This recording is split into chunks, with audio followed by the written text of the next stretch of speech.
Bonjour tout le monde et bienvenue dans cette nouvelle capsule spéciale Noël. Donc, j'ai environ pour vous une dizaine de suggestions pour Noël. J'ai plusieurs capsules sur le thème de Noël parce que j'avais beaucoup trop de livres à vous présenter. Je veux pas que les capsules s'étendent, trop s'éternisent. Donc, on va y aller aujourd'hui pour des lectures avec des albums. Principalement, vous pouvez les lire à partir de 5 ans. Il n'y a pas de problème jusqu'à environ 8 ans. Donc, ce sera des petits classiques à lire à la maison ou dans votre classe. Donc, je vais commencer par un tout récent, une nouveauté en fait de Scholastic qui est Comment capturer un lutin. Alors, il y a d'autres titres, Comment capturer dans cette série-là, mais Comment capturer le lutin, il y a encore donc ceux qui connaissent la série des pièges et en fait, on va mettre toutes sortes de plans à exécution pour essayer d'attraper un lutin. Donc, encore avec plein de clins d'œil à propos de Noël, donc c'est vraiment bien. Je vous le suggère, il est à petit prix en plus. Ensuite, un qui fait rire les enfants à chaque année, le Père Noël qui voulait manger des frites. Donc, très rigolo, c'est l'histoire d'un Père Noël qui avait un seul souhait, en fait, manger des frites. Mais il y a plusieurs tentatives de faire pousser des patates au pôle Nord, c'est pas évident. Donc, il rencontre des difficultés avec la mère Noël qui s'en mêle. Donc, je vous montre les illustrations là qui sont vraiment rigolotes. Donc, je vous le suggère, le Père Noël qui voulait manger des frites.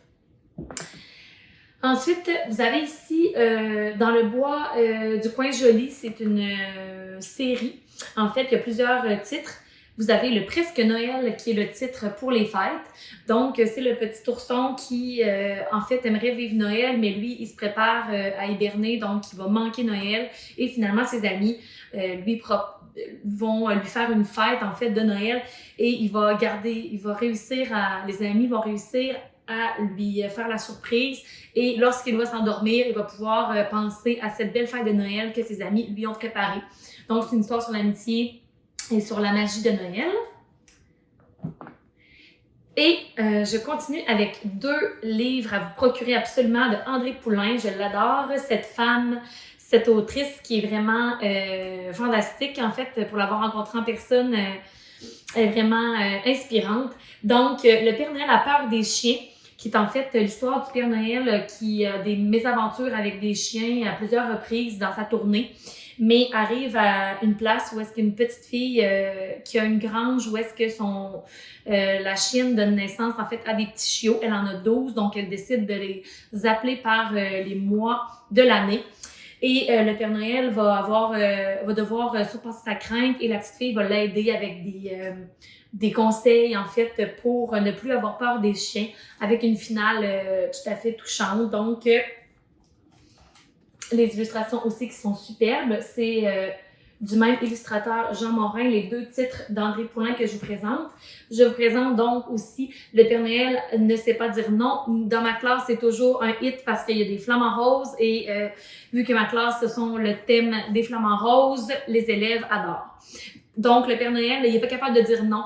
Alors, il va devoir céder à plein de demandes des animaux farfelus, puis des fois, ça va le ralentir. Et son lutin qui est ici, qui est un peu grognon, comme on peut voir sur la couverture, lui, ça fait pas son affaire du tout de toujours devoir dire oui aux caprices des animaux et de rendre service à tout le monde. Ça va les remettre en retard. Donc, une belle aventure à lire avec les enfants, avec tous les animaux, un peu du zoo, donc c'est vraiment superbe et intéressant. Je continue avec Scholastic, Joyeux Noël, Marie-Noël. En fait, Marie-Noël qui est une petite fille qui est grognonne un peu lorsque vient le temps des fêtes, elle sait pas pourquoi, puis elle réfléchit à tout ça, mais tu sais, sa maison est décorée, elle a des cadeaux sous le sapin, ils font tout ce qu'il faut, les parents, mais elle, c'est pas comme ça qu'elle voit ça, et Noël, et puis finalement, lui vient une idée, en fait, et ça va être plus une idée pour transmettre la fête de Noël, en fait, que tout le monde puisse participer à la fête de Noël. Donc, pas juste sa maison qui a trop de guirlandes selon elle, qui a trop de cadeaux, ils ont tout, mais dans le fond, elle voudrait que ça pourrait être plus l'idée du partage. Donc, que le plus grand nombre de gens puissent avoir la même opportunité qu'elle, d'avoir des décorations, un sapin et tout ça le jour de Noël. Donc, c'est un très beau message dans ce livre aussi. La doudou qui disait non au Père Noël. La doudou, peut-être que vous la connaissez déjà, il y a d'autres titres. En fait, c'est une petite fille qui compte les dodos jusqu'à Noël et elle doit expliquer à sa doudou un peu les preuves de Noël parce que la doudou ne croit pas au Père Noël. Donc, la petite fille essaye de peine misère de lui faire croire, de lui expliquer. Et en fait, la doudou va s'en rendre compte par elle-même à la fin de l'histoire. Donc, je vous laisse lire le livre pour bien en profiter. Mais on a la petite doudou qui est absolument trop craquante. Donc, de Claudia La Rochelle. Cet album-ci qui est un méga coup de cœur. Quand le Père Noël était petit, illustré par Geneviève Godbout, que j'adore comme illustratrice, écrit par Linda Bailey. Donc, c'est vraiment un livre que les enfants adorent. C'est en fait l'histoire du Père Noël de son enfance depuis qu'il est né et tous les signes que ses parents pouvaient avoir qui allait être en fait le Père Noël. Donc, c'est vraiment bien fait par rapport, exemple, sa couleur préférée, c'est le rouge. Ici, on le voit en fait flambant nu devant le frigo parce qu'il aime le froid, même si c'est l'été. Donc, lui, il va aller devant le frigo, devant le congélateur. Donc, c'est vraiment bien fait et c'est un coup de cœur assuré. Le Père Noël à la varicelle avec une touche humoristique un peu, c'est un classique. En fait, c'est un garçon qui attrape la varicelle et puis il s'est rendu compte que la varicelle, après être allé voir le Père Noël. Donc, il a fait la rencontre du Père Noël, lui a fait ses demandes de cadeaux et puis là, il se rend compte que la varicelle le soir. Donc, il fait passer le message par une de ses amies de dire au Père Noël que ça se peut qu'il y ait la varicelle. Le message passe pas.